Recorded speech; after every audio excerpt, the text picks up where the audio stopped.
2024 లేదా 25లో డిగ్రీ లేదా బీటెక్ చదివారా? సాఫ్ట్వేర్ జాబ్ కోసం ఎదురు చూస్తున్నారా? అయితే కోడ్ జ్ఞాన్ 100 డేస్ కోర్సులో చేరండి, జాబ్ సాధించండి. నమస్కారం ప్రియా చౌదరి గారు. నమస్తే నాన్న. వైఫ్ అండ్ హస్బెండ్లో మనం ఎక్కువగా చూసేటువంటిది ఒకటే, అప్పుడు దాకా జీవితాన్ని బాగా లీడ్ చేసుకుంటూ వస్తారని బాగుంటారు. ఒక్క సమస్య చిన్నది ఒకటి స్టార్ట్ అయిందనంటే దాని నుంచి నాకు నమ్మకం లేదు పోయిందంటారు. అది ఒకసారి చెప్తే ఓకే, జీవితాంతం ఎంత హానెస్ట్గా ఉన్నా కూడా నాకు నమ్మకం లేదు, నీ మీద నాకు నమ్మకం లేదు. ఇవాళ ఎంతమంది జంటలు ఫేస్ చేస్తున్నారంటే ఏజ్తో కూడా సంబంధం లేదు. కాపురం 60 ఏళ్ళ వరకు చేసినా 70 ఏళ్ళ వరకు చేసినా ఏమో నీ మీద నాకు నమ్మకం లేదు. అది ఎంత ఇరిటేషన్ క్రియేట్ చేస్తానంటే లోపల ఒకేసారి బరస్ట్ అయిపోతాము. అలాంటప్పుడు ఎందుకురా ఇక్కడ ఉన్నావు, నువ్వు దబ్బేయచ్చు కదా ఇక్కడ నుంచే. ఆ టైపు ఆ అమ్మాయికైనా సరే అంటే చెప్పాలనిపిస్తే ఇక్కడ ఎందుకు ఆ మాత్రం ఉంటావు నువ్వు కాపురం చేయడం, వెళ్ళిపోవచ్చు కదా వదిలేసి. వదలరు కానీ నీ మీద నమ్మకం లేదంటారు. నిజమండి. అంటే ఎంత ఆ ట్రీట్మెంట్ మానసికంగా భరించినటువంటి వాళ్ళకే తెలుసు. దీన్ని ఎలా తగ్గొట్టాలండి అసలు? ఇది ఏం లేదు నాగరాజు గారు, ఈ పదం ఎందుకు వాడతాడంటే ఒక మగాడు ఆడదాని మీద ఎక్కువ వాడతాడు, ఆడవాళ్ళు చాలా తక్కువ. మగవాడు ఎందుకు వాడతాడు అని అంటే బోత్ సైడ్ మాట్లాడుకుందాంలేండి. ఫస్ట్ మేజర్ పాయింట్ తీసుకో. మేజర్ తగ్గు అక్కడ ఏది ఉందో అది మాట్లాడతాను నేను, అంతేగాని రికమెండేషన్లు చేయాలి. ఎందుకట్లా లేస్తాను అక్కడి నుంచి మాట్లాడి ఫస్ట్. ఎందుకంటే నీలాంటోడికి ఏమవుతుంది, అమ్మో ఎక్కడ నాకంటే నా పెళ్ళాం ఎక్కడ గొప్పగా ఎదిగిపోతుందో, అరే తను ఎంత కోఆపరేట్ చేస్తే నువ్వు ఇంత ఎదిగినావురా అని 26 సార్లు ప్రియా చౌదరి నా ఎదురకుండా కూర్చుంటే మాట్లాడుతుంది, లోపల ఎక్కడో కాలుతుంది. ఎందుకంటే రాత్రి 12:30 దాకా నిద్రపోకుండా ఎవరెవరిని ఇంటర్వ్యూలు చేయాలి, ఏం ఇంటర్వ్యూలు చేయాలి, ఏ సబ్జెక్ట్ ఎత్తుక్కోవాలని నేను సర్చ్ చేయడం ఆలోచిస్తూ ఉంటాను. పొద్దున్న అవ్వగానే 5:30 కల్లా 12:30కి పడుకుంటే మళ్ళీ 1 గంట దాకా నా కొడుకు సతాయిస్తాడు, ఎత్తుకో నానా తిప్పు నానా అంటాడు, మళ్ళీ ఆయన తిప్పి తీసుకురావాలి. 3ంటికి పడుకుంటాను, మళ్ళీ 5:30కి లెగుస్తాను, బ్రష్ కూడా చేసుకోను, వచ్చి పాచిమకంతోనైనా కూర్చొని ఇంటర్వ్యూలు మొదలు పెడతాను. ఆ ఇంటర్వ్యూలు బ్లాక్ బస్టర్స్ అవుతా ఉంటాయి. ఇక్కడ ప్రియా చౌదరి కూర్చోగానే ఊరే అయ్యా ఎంత విద్య ఎంత కోఆపరేట్ చేస్తే నువ్వు ఇంత అయ్యావు, ఆ పిల్లని మెచ్చుకోవాలి నాయన నిన్ను భరిస్తున్నందుకు అని మాట్లాడుతూ ఉంటే ఎక్కడో కాలుతుంది అనమాట. అరే ఏంది ఇది, నేను ఇంత కష్టపడుతుంటే క్రెడిట్ అక్కడ చెప్తుంది, ఇక్కడ నన్నేమో ఏం తమాషకుందా ఏంట్రా అని పేలాలు పేలినట్టు వెళ్తూ ఉంటుంది. ఇంట్లో ఎక్కడో కూర్చున్నామండి పొగుడుతూ ఉంటుంది, ఆ క్రెడిట్ ఆవిడకి వెళ్తుంది. నిన్న కదా గుర్తించాలి అని నువ్వు ఫీల్ అయ్యావు అనుకో, అర్థమైందా? ఫీల్ అయ్యావు అనుకో, అప్పుడు ఏమవుతుంది, ఆ కసి ఎక్కడ చూపిస్తావు నువ్వు, ఆ ఇన్సెక్యూర్ ఫీలింగ్ ఎక్కడ చూపిస్తావు నువ్వు, వెళ్ళిపోద్ది అక్కడ. ఇక్కడ నువ్వేం మాట్లాడలేవు, ప్రియా చౌదరి నేను మాట్లాడలేవు. ఓకే, ఎందుకు? నీకంటే వయసులో పెద్దదనుకో, నీకంటే కొంచెం కాస్త దునియాని చూసి వచ్చిందనుకో, నీకంటే సీనియర్ కాబట్టి ఏదన్నంటే బ్యాగ్ ఉచ్చుకుని బయటకు వెళ్ళిపోద్ది, చెప్ప పెట్టకుండా బ్యాగ్ ఉచ్చుకుని బయటకు వెళ్ళిపోద్ది. మళ్ళీ అమీర్పేటలో ఇల్లు ఎక్కడ ఉందో ఎత్తుకుంటూ మళ్ళీ పోవాలి. తెలిసిన ఇల్లే కాబట్టి గబాలు వెళ్ళి రావాలి. వెళ్ళినా ఓ పట్టానికి కింద నుంచి పైకి పంపరు, పంపించినా ఆవిడ తలుపు తీయదు, తీసినా మాట్లాడదు. ఎన్ని సావులు ఎందుకు చావాలి? ఇక్కడ ట్రిగ్గర్ నొక్కేస్తే పోలేదా? అది ఆ ట్రిగ్గర్ ఎక్కడ పాయింట్ అవుతుంది అంటే ఎక్కడ వెళ్తుంది అంటే ఇక్కడ ఇంట్లో వెళ్తుంది అన్నమాట. అర్థమైందా? అప్పుడు ఏమవుతుంది, ప్రియా చౌదరిని అనాల్సినటువంటి పదాలన్నీ కూడా అటు వెళ్ళిపోతూ ఉంటాయి. ఏంటి చాలా గొప్పదాన్ని అనుకుంటా ఏంటి నువ్వు అంటే ఏదైనా సలహా ఇవ్వబోయింది అనుకో భార్య, నీకేం తెలుసు, ఏం గొప్పదాన్ని అనుకుంటున్నావా, ఏం చూసావు నువ్వు దునియాని, పొద్దున్న లెగిస్తే నేను ప్రపంచాన్ని చూస్తాను, నీకేం తెలుసు మహా అయితే, ఎంఎస్సీ చదివావో ఎంఏ చదివావో వచ్చు పోకడాలు ఏం చదివావో కాలేజ్ వరకు తెలుసు, నీకేం తెలుసు అని అనగానే పాపం ఏదో నిర్మలమైన మనస్సుతో ఏదన్నా చెప్దామని ఆ పిల్లని, ఏంటిడికి ఏమైంది నిన్నదా బాగానే ఉన్నాడు, పోలే నా భర్తే కదా. తర్వాత అది రాను ఎలా అవుతుంది అంటే నాగరాజు, ఇది ఒక సెక్టర్ ఆఫ్ ఇది. రెండోది ఉంటుంది, ఈడెక్కడో కుంపటి పెడతాడు, ఈడెవడనో గోకుతాడు, ఈయనెవరితో గోకుద్ది. అర్థమైందా? దీన్ని నోరు మోయించి ఇంట్లో చెప్పు కింద తేలులాగా తొక్కిపెట్టి ఉంచాలి. వాడిని క్వశ్చన్ చేయనివ్వకూడదంటే దీన్ని ఆత్మన్యూనతా భావానికి గురి చేయాలి. నెంబర్ 1 ఒకటి.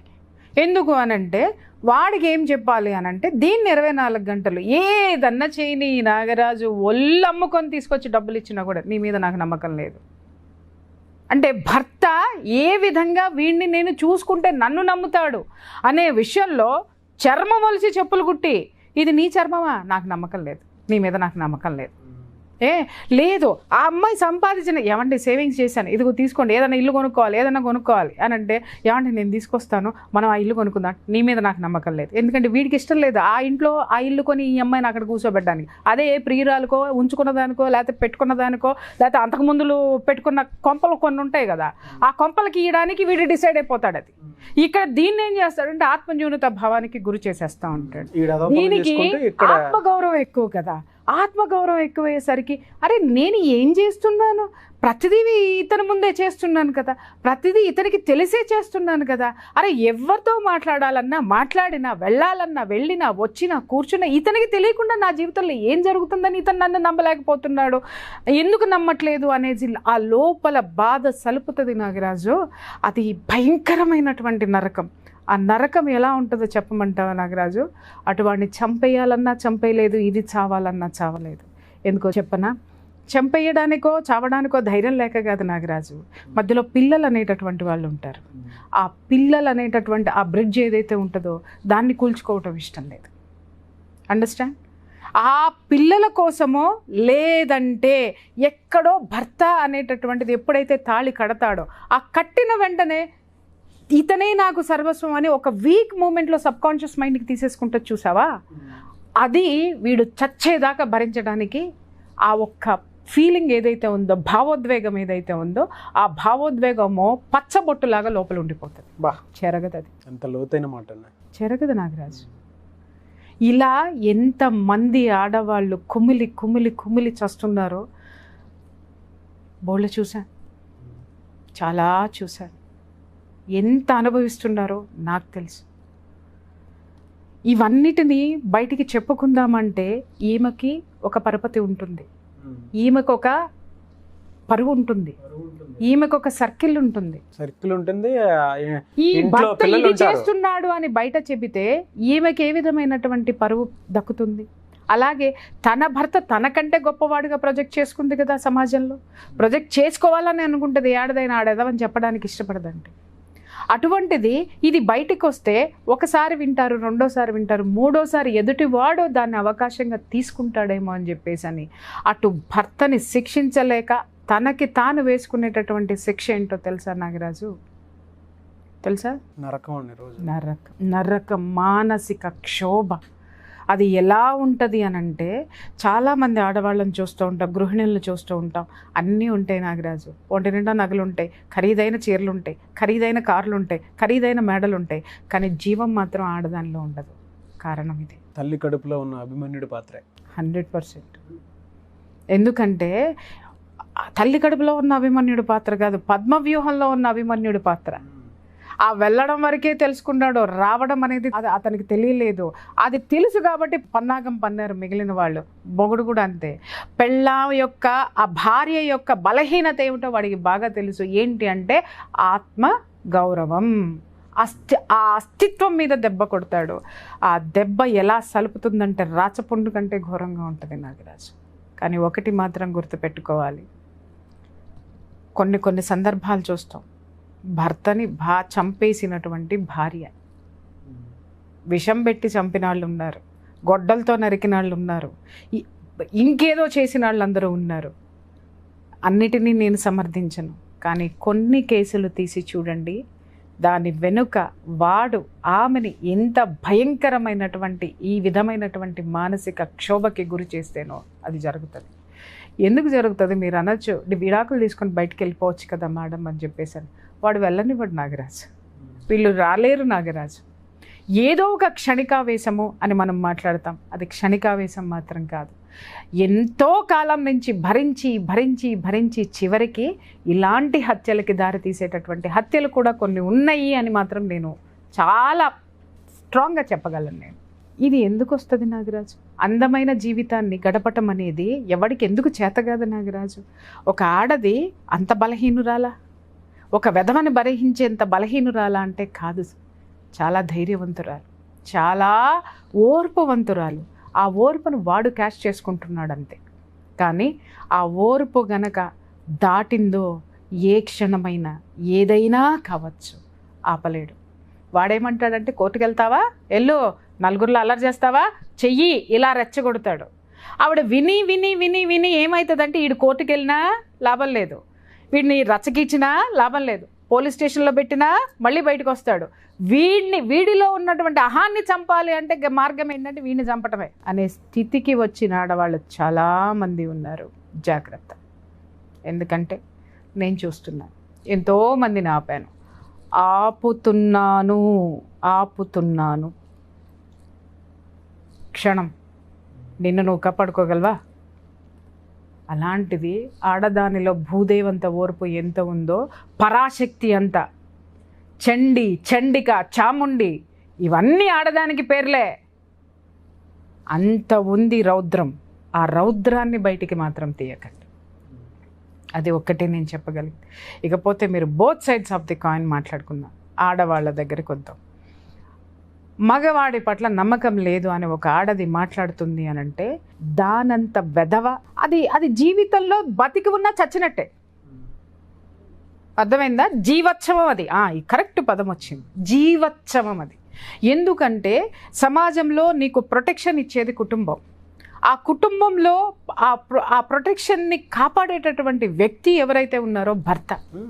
నీకు అన్నీ ఇస్తున్నప్పుడు ఒకటో చిన్నది క్షమించగలిగినటువంటి తప్పులు చేసినప్పుడు క్షమించాలి. ఇందాక నేనేం చెప్పాను, ఎంత చేసినా కూడా స్వీకరించినటువంటి మొగుడు ఎలా ఉంటాడంటే భార్య అందంగా తయారైనా వాడికి నచ్చినా కూడా వాడికి పొగడ్డానికి అహం అడ్డొస్తుంది. ఎందుకు అంటే నేను దీన్ని పొగిడేశాను అని అంటే ఇది నా నెత్తిన ఎక్కడెక్కి కూర్చుంటుందో, లేకపోతే రేపటి నుంచి దీంతో నేను రొమాంటిక్ పాటలు పాడాలేమో, దీని ముఖంతో నేను ఎందుకు పాడాలి, నాకెందుకు ఆల్రెడీ ఉన్నారు కదా పక్కన యంగ్ అండ్ ఎనర్జెటిక్గా జనాలు, కాబట్టి లేదా ఇంకెవరైనా ఉన్నారు కదా నాకు ఆల్రెడీ, నేను వాళ్ళకే అంకితమై ఉన్నాను, దీనికి అంకితమై లేను. కాబట్టి అందంగా అలంకరించి కనపడినా కూడా కావాలని క్రిటిసైజ్ చేసి ఆత్మన్యూనత భావానికి గురి చేసేటటువంటి వాళ్ళు చాలామంది ఉన్నారు నాగరాజు.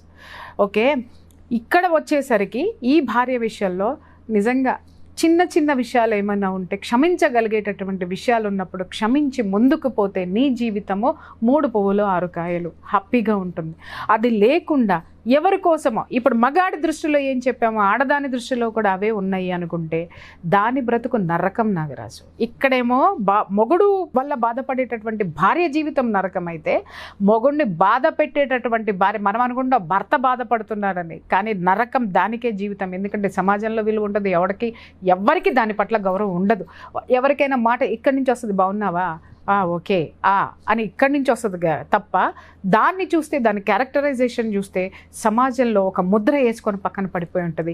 ఎక్కడి నుంచి ఎవరి నుంచి అది సరైనటువంటి ప్రేమని కానీ గౌరవాన్ని కానీ చచ్చినా అది అందుకోలేదు జీవితంలో. తన ప్రొటెక్షన్ని, తన అస్తిత్వాన్ని తను కోల్పోతుంది. ఇది మాత్రం గుర్తుంచుకొని భార్యాభర్తలంటే మన వాళ్ళు పోల్చారు. జోడెడ్ల బండి కాపురం అనేది, కుటుంబం అనేది, సంసారం అనేది ఏ ఎద్దు సరిగ్గా లేకపోయినా ఆ బండి బ్యాలెన్స్ తప్పిపోతుంది నాగరాజు. అవును. ఇంకొకటి, మీకు ఇష్టం లేనప్పుడు, నీ భార్య నీకు ఇష్టం లేనప్పుడు, నీ భార్య లేదు నీకు ఇంకా వేరే జీవితం ఉన్నప్పుడు కూర్చోబెట్టి కన్విన్స్ చేసి నీ జీవితం నువ్వు బతుకు, ఆవిడ జీవితం ఆవిడ బతుకుతుంది. ఇక్కడ ఏమవుతుందంటే నాగరాజు, ఆవిడ జీవితాన్ని ఆవిడకి ఇవ్వరు.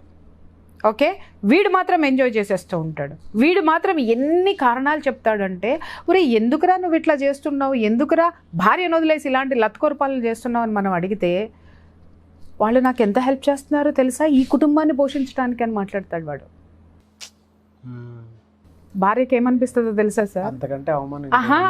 ఆ లత్తుకోరు పనులు చేసి ఆ విధమైనటువంటి డబ్బుతోటి నేను బ్రతకాలనా, నా బిడ్డలు బ్రతకాలనా? అందులో ఎంతవరకు వాస్తవం ఉంది? నంబర్ ఆఫ్ కేసెస్ చూశాను, ఇలాంటివన్నీ కూడా నంబర్ ఆఫ్ కేసెస్ చూశాను. అవతల వాడినే సపోర్ట్ చేస్తుంది ప్రపంచం. ఏంటంటే అవునండి వాడికి హెల్ప్ చేస్తుంది, అందుకే హత్యలు ఎందుకు జరుగుతాయి, ఆత్మహత్యలు ఎందుకు జరుగుతాయి, ప్రపంచాన్ని కూడా కాండ్రించి ఉమ్మలేక ఇవి జరుగుతాయి. హార్ట్ని అట్లా కదిలించారు సరే, చాలామంది ఫేస్ చేస్తున్నారండి. మిమ్మల్ని పోషించడం కోసం మిమ్మల్ని సొసైటీలో నిలబెట్టడం కోసం నాకు అవసరం, ఆమెతో నాకు అవసరం, వాళ్ళు అప్పులు ఇస్తున్నారు, లేకపోతే ఆమె బిజినెస్కి నాకు హెల్ప్ చేస్తుంది, లేదా ఆమెను పెట్టుకొని నేను ఇంత చేస్తున్నాను, ఆమె లేకపోతే నేను లేను అనగానే ఈ అమ్మ బాబు కానీ ఆ అన్నల తమ్ములు కానీ లేకపోతే ఇంకా ఈయన నమ్ముకున్న లత్తుకోరు వద్దలే బూతులు వస్తాయి నాకు ఉన్న గ్యాంగ్ మొత్తం ఏం చేస్తుంది అంటే వీడిని ఇలా ఎత్తి పట్టుకొని ఆ దేవుడిని ఊరేగించేటటువంటి ఊరేగింపు దేవుడు ఉంటాడు కదా, అట్లా పల్లకీలో ఎత్తి పట్టుకొని వీడిని ఊరేగిస్తూ ఉంటారు అనమాట, దాన్ని పక్కన కూర్చోబెట్టుకొని. బట్ ఒక్క విషయం మాత్రం నేను చెప్తున్నాను నాగరాజు, ఒక ఆడదాని మనసుని, ఒక ఆడదాని జీవితాన్ని నాశనం చేసి మనస్సులో ఆ విధమైనటువంటి దాన్ని ఏమంటారు మానసిక క్షోభకి గురి చేసి నువ్వు పొందే ఆనందము ఏ రోజుకైనా నువ్వు మంచంలో ఉన్నప్పటికైనా సరే అది నిన్ను పట్టి పీడించి చంపేస్తుంది. ఆడదాని కన్నీళ్ళు ఊరికినే పోవండి, శాపం. అది ఏ విధంగానైనా ఆ పీడ నీ జీవితంలో వస్తుంది. నీ కూతురు జీవితంలో నీ కూతురు రూపంలో రావచ్చు, నీ కొడుకు రూపంలో రావచ్చు, నీ కొడుకు జీవితం రూపంలో రావచ్చు, నీ కూతురు జీవితంలో రూపంలో రావచ్చు, లేదా నీకు రోగం రూపంలో రావచ్చు, లేదా నీ అమ్మ బాబు రూపంలో ఏ రూపంలోనైనా ఆ పీడ, ఆ మానసిక క్షోభ ఆ చివర్లో నువ్వు పడి తీరాల్సిందే. చాలామంది ఇక్కడ ఇంకో మాట మాట్లాడతారు, పడతా నేను అని చెప్పేసని. ఇట్లాంటి వాళ్ళని కాండ్రించి ఉమ్మటం తప్ప ఇంకేం చేయలేమండి. థ్యాంక్ యూ అండి, thank you so much Priya Chaudhary గారు. Thank you.